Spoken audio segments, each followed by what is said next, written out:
biadab. Maka na kene ibong na liman na tayo pa musyrik.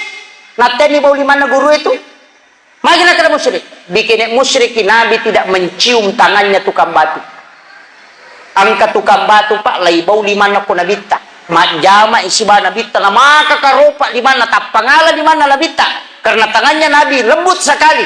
Langsung natikkan nabita liman na naputaray. Naitay. Repa-repa liman na. Malepak. Mak dori-dori. Maka nabita weh sahabatku.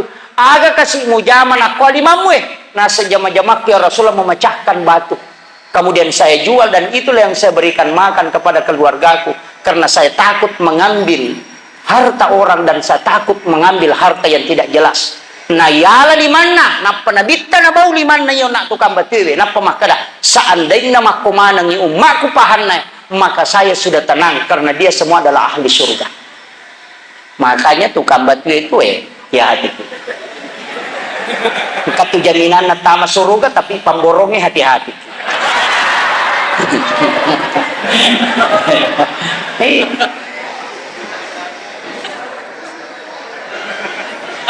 Tukang batu ini cuma dari Salama, pemborongnya deh.